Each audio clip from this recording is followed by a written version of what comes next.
और थोड़ा चीजों पर अपनी पकड़ को ढीला करने की जरूरत है। ये जो हम पकड़ के रखते हैं ना चीजों को, ये हमें बहुत दुख देती है। मान के चलिए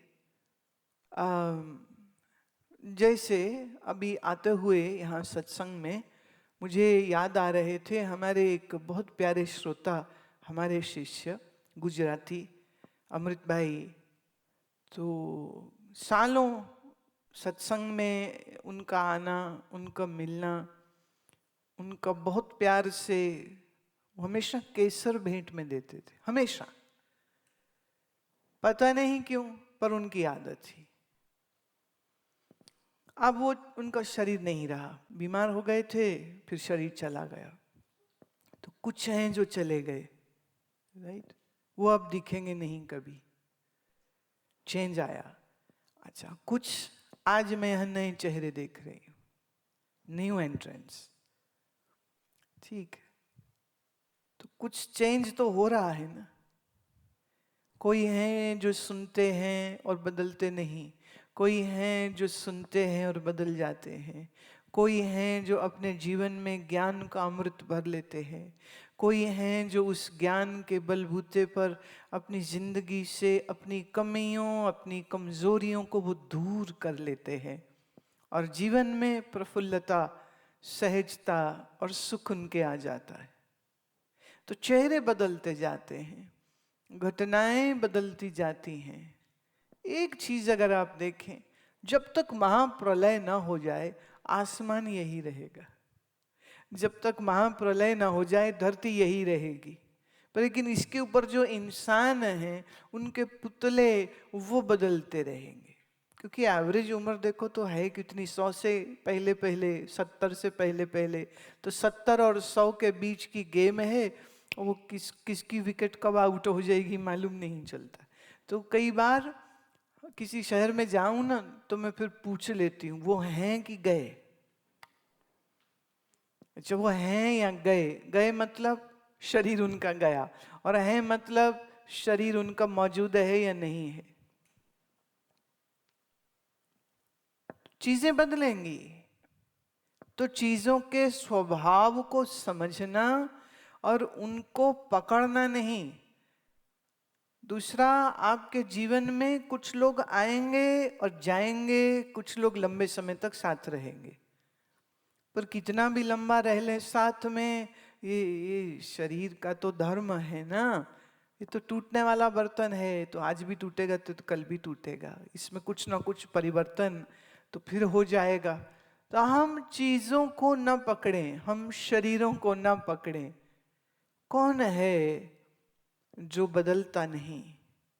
कौन है जो मेरा साथ छोड़ता नहीं?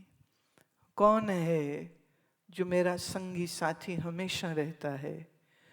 कौन है कि कई शरीर मिले और चले गए पर वो फिर भी मेरे साथ है? कौन है जो गहरी नींद में भी मेरे साथ है? और कौन है जो मौत की पक्की वाली नींद जब आएगी तब भी वो साथी होगा? कौन है जिसके वजह से हम हैं लेकिन फिर भी हम उसी को देखते नहीं हैं? अब आपका मन किसका चिंतन करता है? आपका मन किसको पकड़ता है? उसे जो बदल जाएगा या उसे जो नहीं बदलेगा?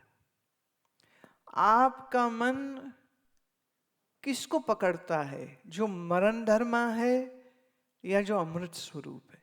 Let's say for example, if I say this rose, beautiful rose given to me by a very beautiful person. Now this rose is very nice. So is the person who gave me this. But this rose will not remain like this for long. Right? It's actually already dead. It's not alive. So in India, in ashram, I always say, please don't bring me dead flowers. Get me living flowers, meaning those which have their roots with it. So we are having lots of potted plants coming to me, or those who are still in that yet to be transferred.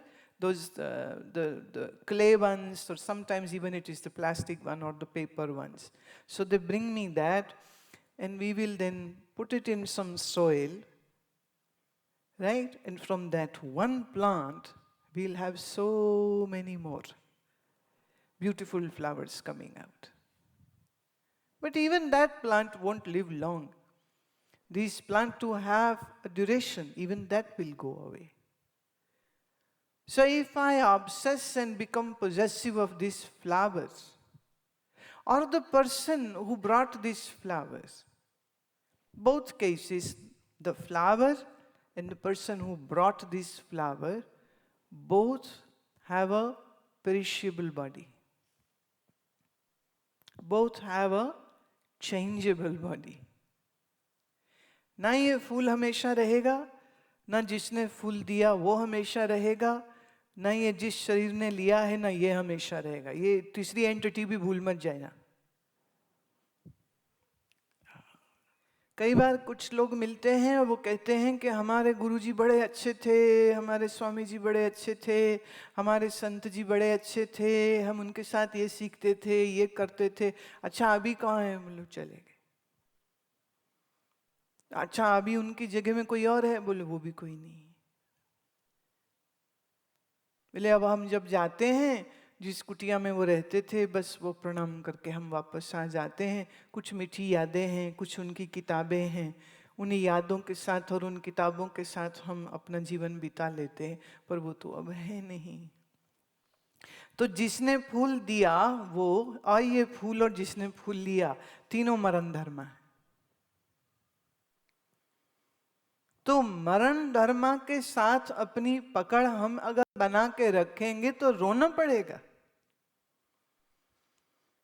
तो ज्ञान क्या कहता है? इस मरण धर्म शरीर को, इस मरने वाले गुलाब को, इसको मत पकड़िए.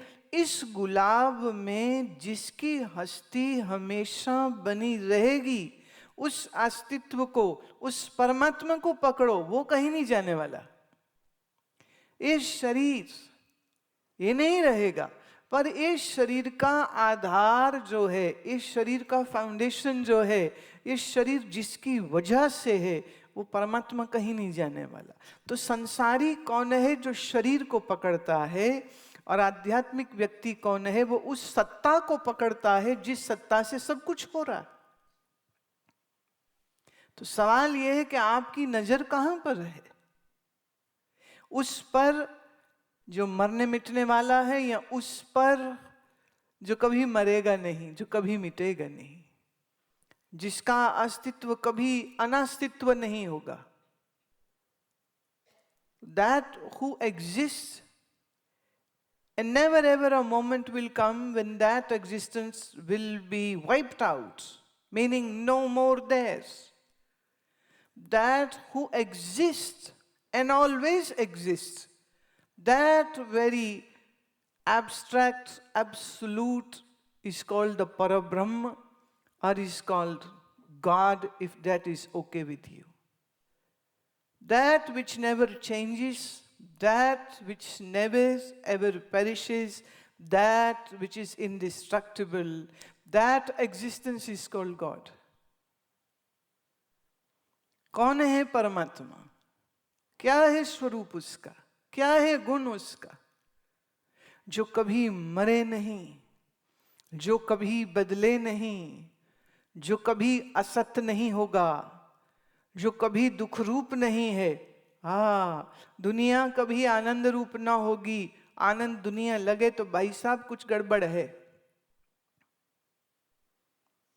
एक सज्जन मिलने आए, दोनों. तो पत्नी जी से मैंने पूछ लिया आपका नाम क्या है? तो कहती शांति देवी. पतिदेव कहते जी नाम ही है बस, है कोई नहीं. शांति बोले जहां जाती है ना. तो पत्नी ने एकदम घूर के देखा, बोले घर वापस जाना तूने? नहीं. हाँ. तो वो बात बदल गए. फिर उन्होंने बदला दी बात. मैं आपका नाम कहते मेरा नाम प्रशांत, मैं तभी दुनिया तेरी ठीक ठाक चल रही। वो शांति होकर के भी अशांति फैलाती है, शांत स्वरूप नहीं है, पर चलो तू तो प्रशांत है, तो जोड़ी चल रही है आपकी, अच्छी बात, वेरी नाइस। एक गर्म है, एक थोड़ा नरम है, दोनों की कहानी ठीक सेट हो जाएगी। परमात्मा का नाम क्या है? कहा सतनाम। और उसका स्वरूप क्या है? कहते वाह। वाह माने आनंद। जिसका अस्तित्व सत्य है और जिसका स्वरूप आनंद है। प्रश्न ये उठता है, आपका मन उसका ध्यान करता है या आपका मन उसका ध्यान करता है जो दुख रूप है? आप देखिए, नीम खाने में कड़वी, पर उसका जो असर होता है वो बहुत अच्छा होता है, शरीर के लिए बहुत लाभकारी होता है।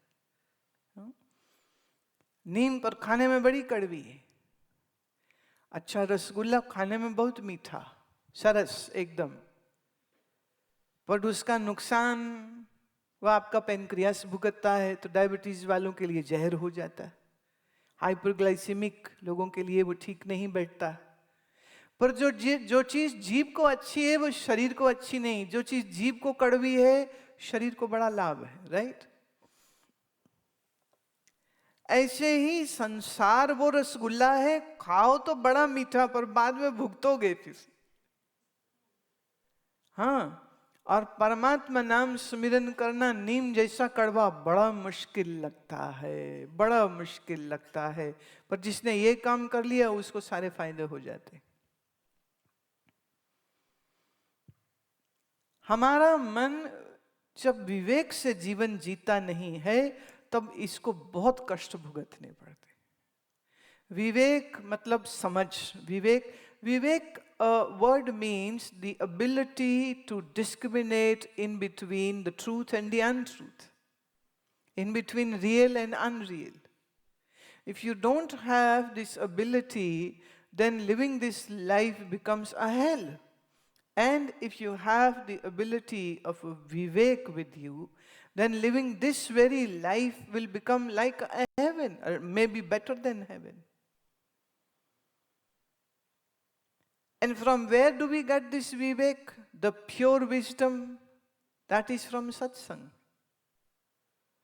Right? That is only from a master that you will receive this higher wisdom. That is why it becomes so important to be in a satsang.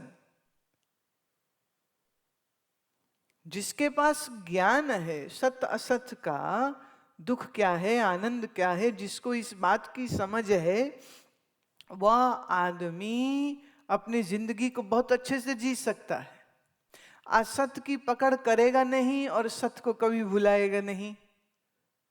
दुख रूप क्या है वो याद रहे तो दुख देने वाले से सुख की कामना करेगा नहीं। और जहां सुख है वहां पर नजर चली गई और वहां से कभी नजर हटे नहीं, तो उसके मन में कभी दुख हो सकता नहीं। अब तो सवाल ये उठता है कि आपका मन क्या देखता है। सवाल यही आएगा, आपका मन क्या सोचता है।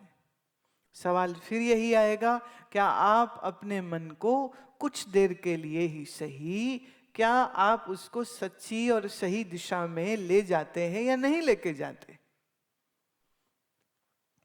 किसने क्या कहा, किसने क्या बोला, किसने क्या खाया, किसने क्या पिया, कौन कहाँ घूमने गया, कौन कहाँ नहीं घूमने गया, किसके वेकेशन कहाँ हैं, किसके वेकेशन कहाँ हैं। अगर यही सब चीज़ें तुम्हारी खोपड़ी में पूरे समय घूमती रहती है तो फिर तो आप ब्लोइंग हॉट एंड कोल्ड वाली बात हो जाएगी। अभी दुखी हो रहे, अभी सुखी हो रहे, अभी दुखी हो रहे, अभी सुखी हो रहे। दिन में 10 बार सुखी हो जाओगे, दिन में 10 बार दुखी हो जाओगे। हमारे मन की दिशा और दशा दोनों को सही रखने की जरूरत है। और मन की दशा और मन की दिशा वो सही होती है सत्संग से, इसलिए सत्संग आवश्यक है। जिसके जीवन में सत्संग नहीं है उसके मन की दशा कभी अच्छी नहीं हो सकती है। जब भी कहीं जाओ तो कोई ना कोई कहेगा जी आपसे बात करनी है। तो मुझे लगता है क्या बात करनी, यहीं कर लो। नहीं नहीं, अलग से करनी। मैं अलग से क्यों करनी? क्योंकि मुझे मालूम है जहां अलग बैठे कुछ ना कुछ स्यापा इन्होंने निकाल लेना है। ये ठीक नहीं, वो ठीक नहीं, ये है वो है, ये है वो है, 10 तकलीफें। अब हम क्या करेंगे? हम किसी के हालात तो बदल नहीं सकते। हालात बदले जाते हैं समझ के साथ, समझ आती है ज्ञान से। ज्ञान हमने सत्संग में दे दिया, अब मैं अलग से क्यों मिलूं? तो फिर 100 हीले बहाने करके उसको टालना पड़ता है। लेकिन फिर भी कभी कभी हम बड़े मजबूर से हो जाते हैं और फिर सुननी पड़ जाती है। अच्छा भाई सुना ले। एक के घर गए, अमेरिका की बात है, उन्होंने खाने पे घर बुलाया। गई तो थोड़ा हम लोग जल्दी पहुंच गए, खाने में भी थोड़ा वक्त था और भूख नहीं थी। तो वो कहते अच्छा अभी खाना लगाए? मैं ना अभी तो इच्छा नहीं, थोड़ा सा रुक जाए। नॉर्मली मैं 1 सवा 1 लेती हूँ तो तब करें तो थोड़ा अच्छा रहेगा। कहती फिर तो बड़ी अच्छी बात है, मुझे ना कुछ बात भी करनी थी। मैं लो कर लो बात। अभी ये देवी जी पहले खाएगी मेरा दिमाग, हम तो खाना पता नहीं कब खाएंगे, हमें कब मिलेगा मालूम नहीं। अब तो फंस गए।